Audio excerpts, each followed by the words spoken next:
it means so much knowing that the work you're doing is going to make an impact on not just the people that you're creating training for, but really the world. It snowed, so now he's like, I need to eat the snow. Right? So, Missing something. yes, The wind exactly. chill temperatures here are like -25 this morning, so my dog does Oh, not want to go out. oh, okay. Well, that's nice. No, mine is like, I'll go outside. Oh, okay, wait, it's cold. I'll come inside. So I'm like Yeah. opening and closing the door, like, oh my gosh. Are you also, you're in Colorado, aren't you? No, I'm in Chicago. Oh, oh, okay, okay, yeah. So we had that like minus 25 on Monday. Okay. Yesterday? Yeah. Yeah. Yeah. It was So, cold yesterday too, but today I think it's a little bit colder. okay, yeah. Whew, it's not fun. Yeah. All right, let's go. Heather, it is absolutely wonderful to have you here. It has been something I've looked forward to many weeks in the making, and I'm so glad that we're finally getting the time. So, just to start, give the listeners just a little glimpse into you and what you're currently doing. Give them that elevator pitch. Sure. And thank you, Candace. Thanks for having me on your show. So I like to say, maybe not in this order, but possibly in this order. I'm a pretty strategic thinker, linear thinker. I'm a wife, I'm a mom of three. I'm a CrossFitter, but not very good. I scale everything. I'm a speaker and I'm a nonprofit consultant and community builder. So I have a lot going on. I fill my time very well every week. But my mission in life is to help people do the most good in a way that feels good. So I do that through the services I offer to nonprofits in training and leadership development, the community I offer to nonprofit learning and development folks to be able to connect and learn from each other, the podcast that I host, Learning for Good, and also just really focusing on general well-being and making sure that we all have the boundaries and the healthy habits and the routines and things we need to be successful in life. Oh, I love that. Just so many different elements, and it feels like you're living what you're preaching, so to speak. So, the mom and the wife and the health and the, businesses and all that stuff. So that sounds very cool, and we will get back into it, into the detail. But first, my favorite part is going back in time to who you were as a young kid. I often say like a little baby because that's how I feel like if I think back to my 20-year-old self, I'm like, yeah, I was just a little baby. Yeah, so traveling all the way back, what was like your first job, that first, thing that you ever did, even high school, whenever that was? Yeah. My first job ever, I believe, was working at a children's boutique. And our clothes, I was 16, our clothes, we were not allowed to say they were cute because other stores carried cute clothes. Our clothes were sweet or precious. So I learned a little bit about marketing, I guess, in language and what we do there. But my first real job, adult job, was actually working in a curriculum department as an assistant editor. I was working for a government contractor creating training for first responders. And my background, my degrees are in English. So I kind of fell into the editing side of things. And then as I was there, started to learn more about instructional design, adult learning theory, and then soon transitioned into more of a curriculum development role. Okay, okay, fascinating. I think if I hear those marketing words of precious, I probably could not afford those those clothes. It was a little bit high end, yes. Yes, okay. So that's good marketing because that's what it made me feel. I was like, oh yeah, my kids were like hand-me-downs, give me all the free stuff. Yeah. Yeah, they just destroy everything, but maybe that's just my kids. It's for special occasion clothes. Okay, nice, nice. Okay, so yeah, that's so interesting. Yeah, I love that. So okay, and then so you studied English, you got into the world of editing, curriculum, and then you did mention that what did you mention? You mentioned that you started learning adult learning, right? Yes. Adult learning theory. So was that on the job, or like did you go back to school for that, or tell me more about that? Yeah, totally on the job.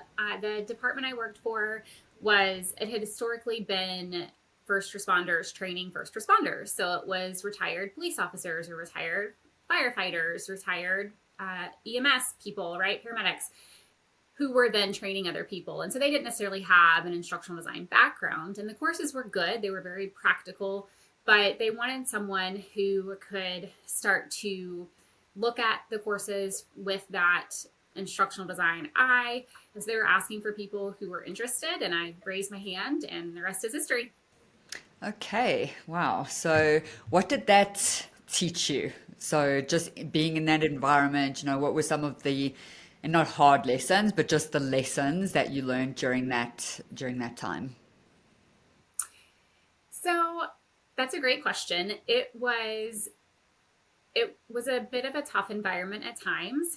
And so I think what I learned, one, is to raise your hand when you think something might benefit you or be of interest to you. I think there's some value in just saying, sure, I'll take that on, I'll give it a try, and being able to risk it might not work out. It might not be the thing that you love.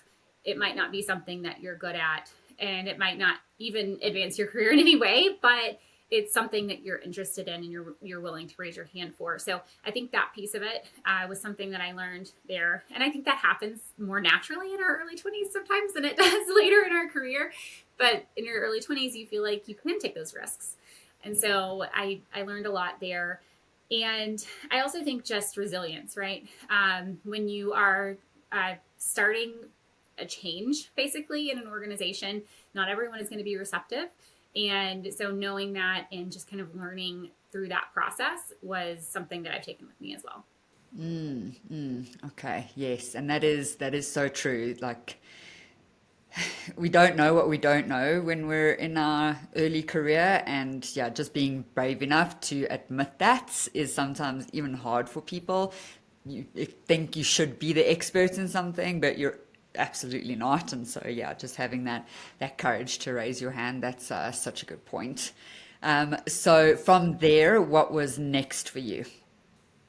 Yeah, so that job was in Alabama, and I got married to someone living in Chicago, and so this was before people worked remotely, and so I transitioned from that job into another similar role, actually for a different group in the same larger company.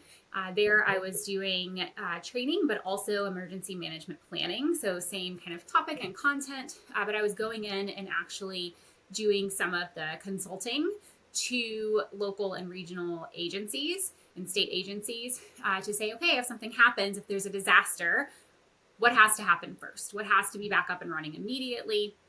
And then helping them kind of think through and document some of those disaster response plans, and then coming in with the training after that to say, okay, now we're going to prepare all of your people to implement those plans that you've created. So I was able to make that transition when I moved to Chicago. I went from there to for-profit higher education. I did a brief stint there. I really made that move because I wanted more, more kind of more training experience, right? I was doing training, but I was also doing this other stuff, and I wanted to kind of get into a world where I could do more e-learning and different things and just kind of get my hands into more of the instructional design piece of it. And then from there, I went to the YMCA's national office, and I was with the Y for about 8 years. And there I did instructional design as well as leadership development work. I worked on their leadership competency model while I was there, so helping to identify the skills that people were going to need, no matter what level of staff or leadership they were in the organization, and just supporting that process along the way. Mm, mm. So that was through 2020, and I've been out on my own now for about 5 years. Oh, wow. Okay. Yeah. And we'll chat more about that. So I do want to understand, like, you started off in this field. What are some of your favorite parts? Because yeah, you just stay in it, and like me, it is my lifelong career. So I would love to hear, just what lights you up about doing this work. I like to say that I fell into the field, as many of us did.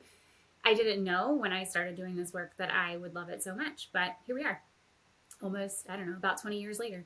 So honestly, I love the problem solving piece of it. I approach every project like there is a problem to solve.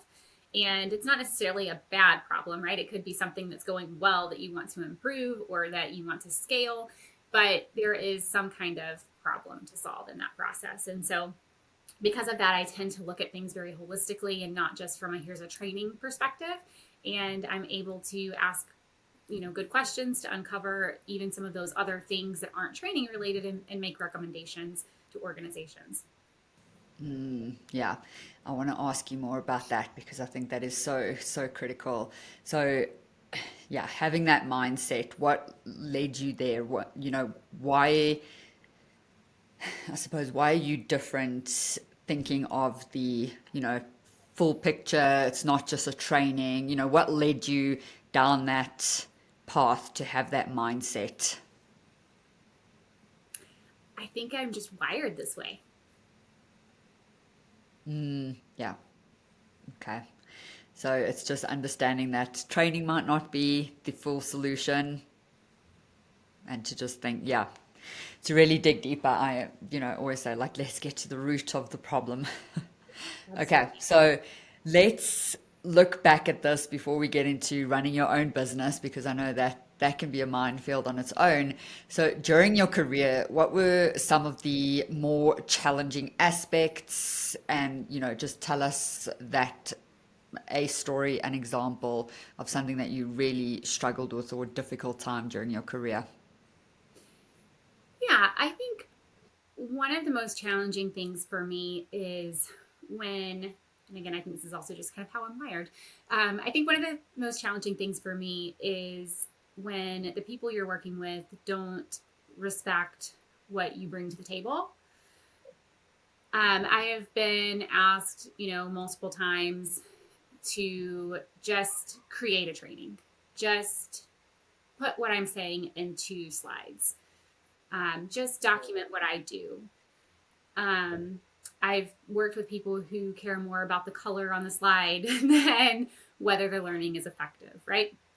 And that to me is challenging. I I will say I think one of our weaknesses in L&D in general is that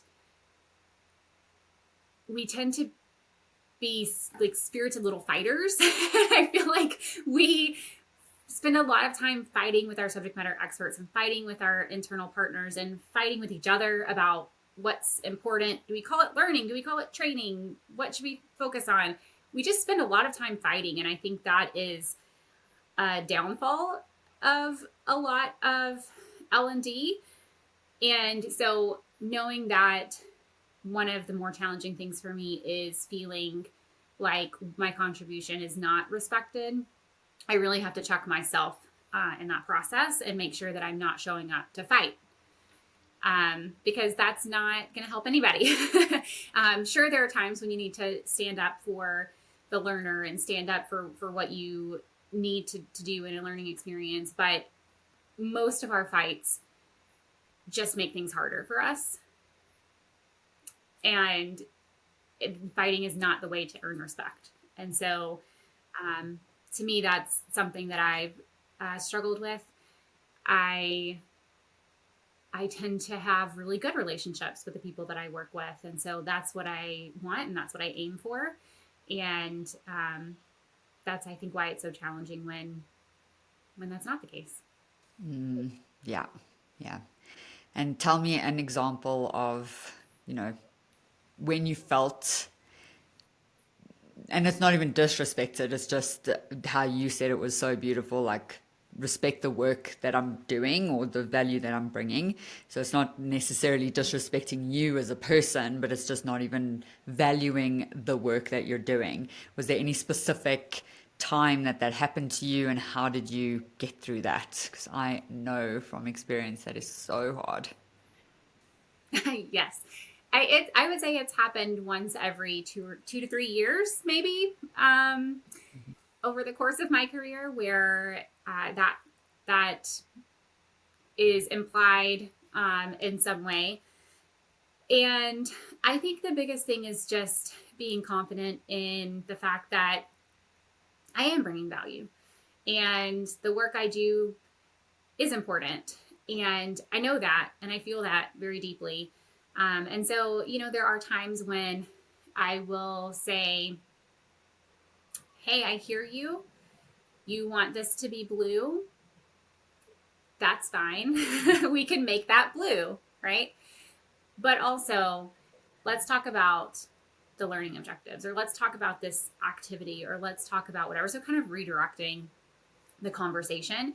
I'm happy to meet the need, right? If the need is that you need a template or a blue slide or something else, that's fine. That's not a fight I need to have.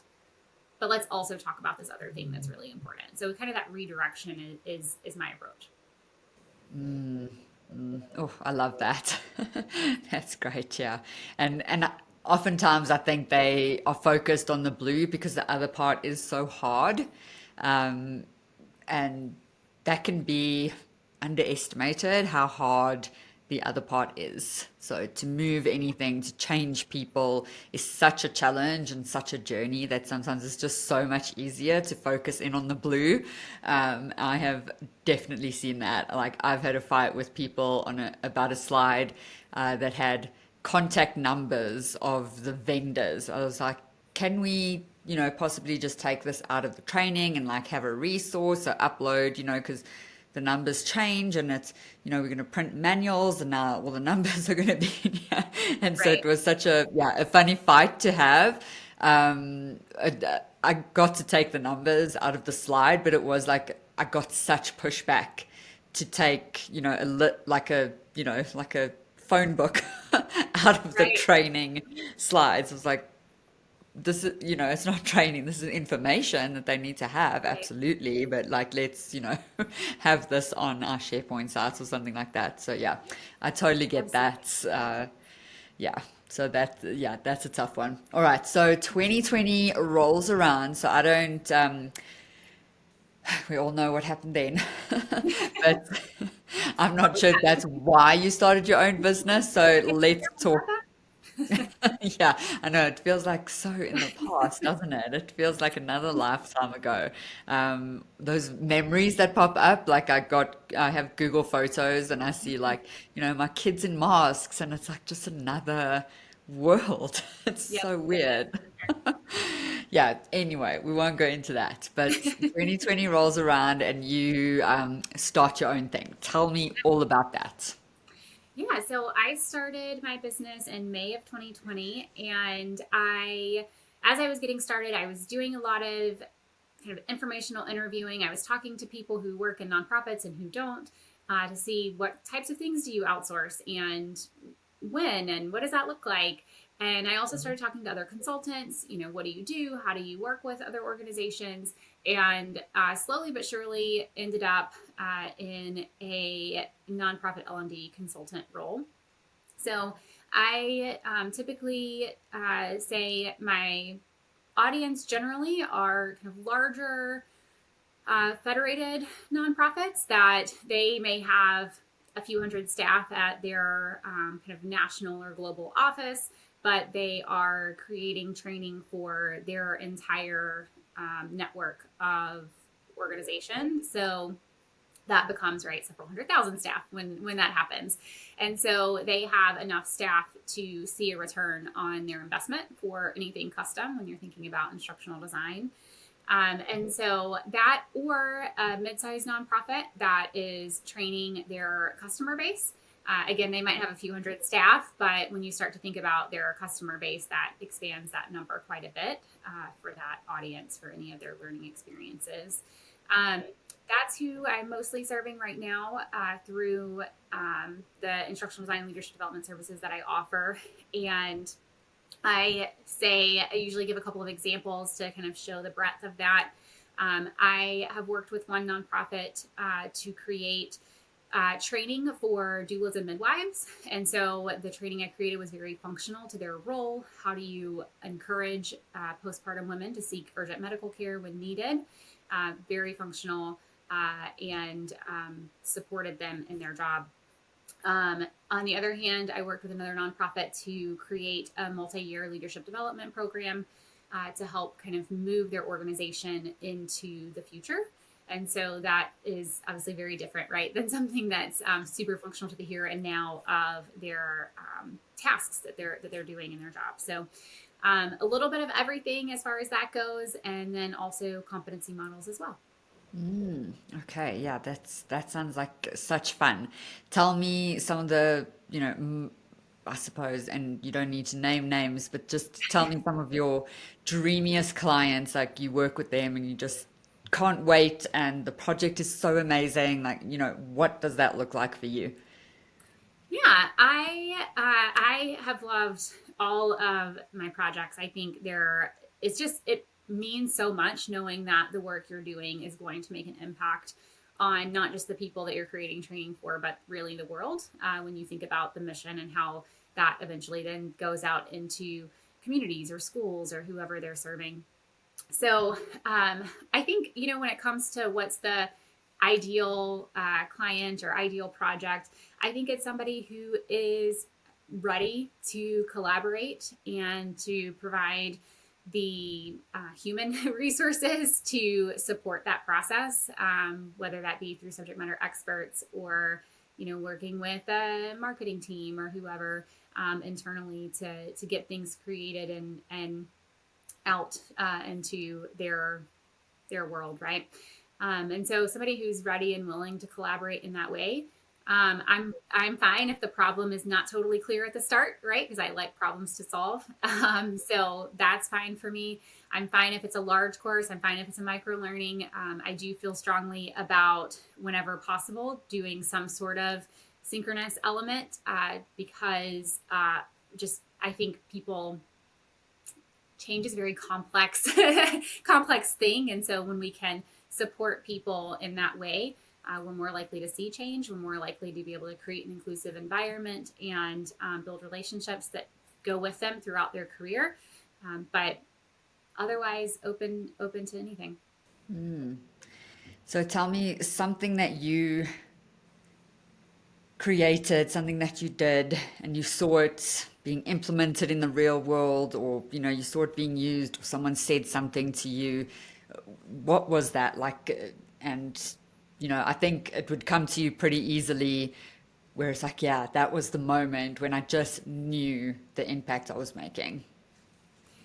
Yeah, so to go back to the course that I worked on that was for doulas and midwives, what they have found is that the postpartum death rates for women are a lot higher than they should be in the U.S. And they felt like using kind of accessing doulas and midwives to encourage women to seek medical care would help decrease those rates. Right? They're already engaging with the people that are impacted. They are already building those relationships. And so we work together to help them. So doulas and midwives can't diagnose, right? But they can recognize some of those urgent warning signs. And so part of the learning experience was to help them recognize those warning signs. And the other part was to help them kind of leverage their relationship that was already intact, because a lot of women aren't going to seek medical care. And there's a number of different reasons behind that, right? It could be that they don't see the warning signs themselves. It could be that they don't have transportation to the healthcare facility. It could be they don't have childcare for the baby or any other children that they have. Could be that they don't trust the medical system, right? There are lots of different reasons for someone not taking advantage of healthcare. And so the doulas and the midwives, we were teaching them how to kind of leverage that relationship that they've already built to do some of that discovery so that they could encourage them to overcome some of those things and seek out that medical care. So that said, after the course was completed and went through its first kind of pilot test, we received feedback from one of the participants that in a conversation very soon after that course ended, she was able to recognize what was happening in one of her clients and urge them to seek medical care. And that client was told that that was a life-saving decision on her part to be able to go in. that. So I think, knowing that what we're creating, it doesn't just work for the learner, but it has a ripple effect and impact on so many other people and things. Like this saves someone's life, right? And so that to me is where I feel like, okay, I'm doing the right things. Keep going even when it's hard. Yeah, yeah. Oh, that's fantastic. Honestly, that's yes. We It's do our job cheap. right, we can literally the impacts of our work can be so much more than people, saw a blue PowerPoint slide. Right. Oh, yeah, Absolutely. what a fantastic story. Thank you for sharing that. That's yeah, heartwarming and yeah, like I think it's worth it. Even that one person's life is a monumental achievement, you know. Absolutely. So yeah, that is fantastic. Okay, tell me a little bit because now I'm curious in the back of my mind because I've actually never, well, not never, I've worked with one client in the nonprofit space. So just tell me the differences, like your experience, and then what drew you. I mean, and you've touched on this a little bit, but you have experience in both. So what are some of the, I don't know, pros and cons of the profit and the nonprofit side, and working in each?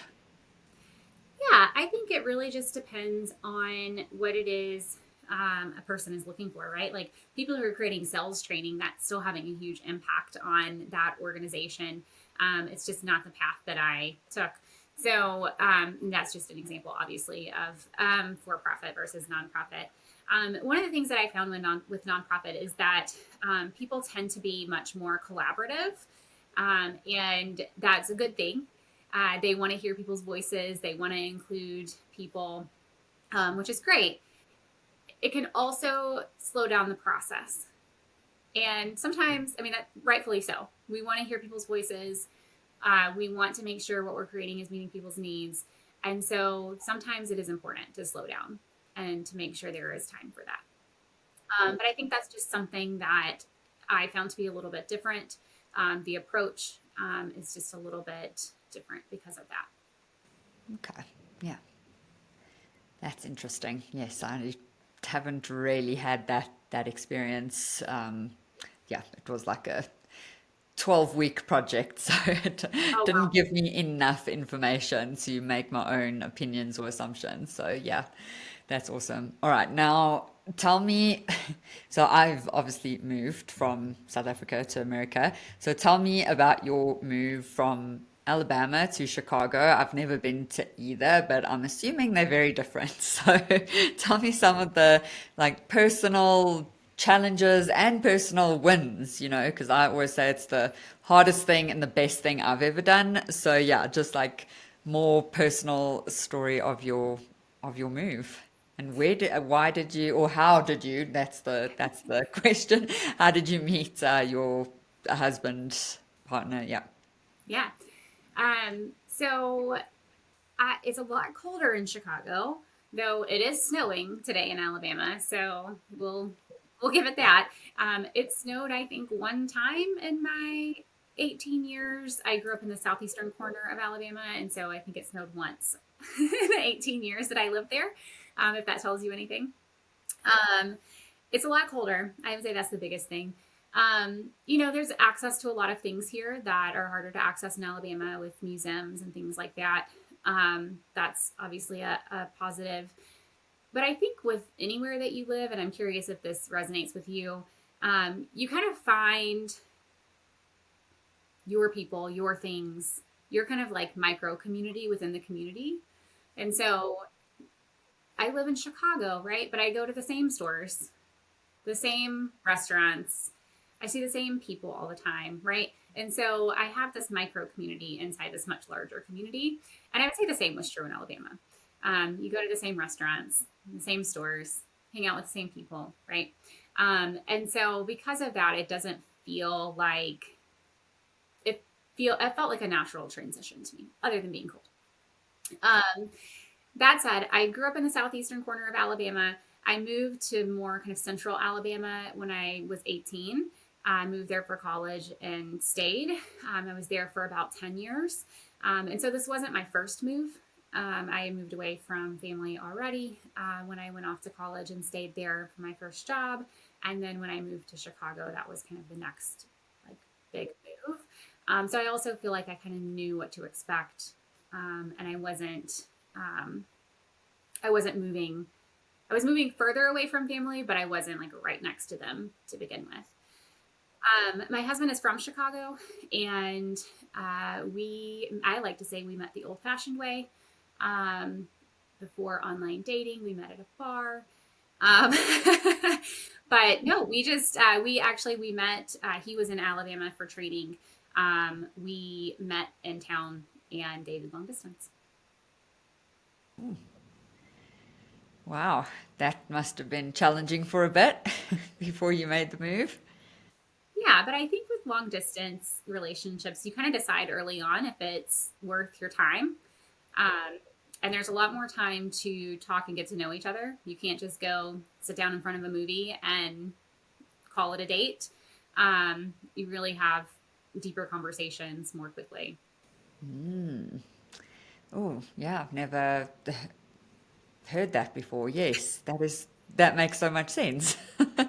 I love that. So you decide pretty early on because otherwise it's just absolutely pointless being on the Right? phone with this person. Because So it's not. It's that's not. nice.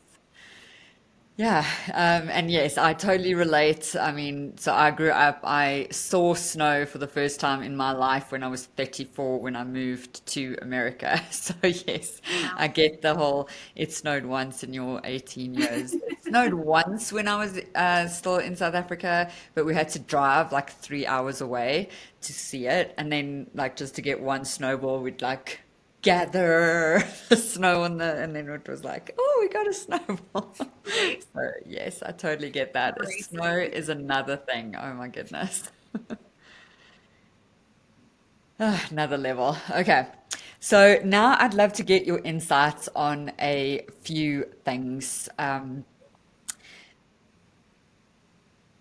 The world is changing so much. It looks so different. I feel like it feels like you and I have very similar career paths and similar timeline within our careers. When we started, I've been in the space for 18 years. So when we started, like the whole world, I feel looked very different and yet the same. Like there's some things that just haven't moved forward and some things that like are unrecognizable. So in your opinion, what now today are people not talking enough about when it comes to building careers and and it's that work life not balance, like work life integration, whatever you want to call it. What in your opinion should we be speaking more about? Hmm. That's a great question. I am kind of going two directions in my brain. So one, I think, um, is kind of that well-being piece of having boundaries around your work life. It's easy, especially early in your career. You're trying to make a good impression. You're really wanting to see that advancement, and it's easy to give more of yourself than you really need to a job. And especially in our environments today, jobs are cut all the time, and you don't really have anything to show for the sacrifices that you made. And so I think part of it is like we need to be talking about what a healthy work life looks like. So I think that's part of it. The other thing when it comes to like building your career, we've often talked about in life in general, right? We've talked about like your network is important, and that's how you get a job is your network. But I don't think that everyone realizes how valuable LinkedIn is as a resource for that, both to build your network with new folks and also to deepen relationships with people that you already know. How has that helped you build your business and your network? Like, what is your approach? How have you done it? Yeah. So I I have a private community for nonprofit L&D folks. Anybody who is a nonprofit employee who is creating training or leadership development in nonprofits. And so when I started this, I started it with a small group of people that were already in my network.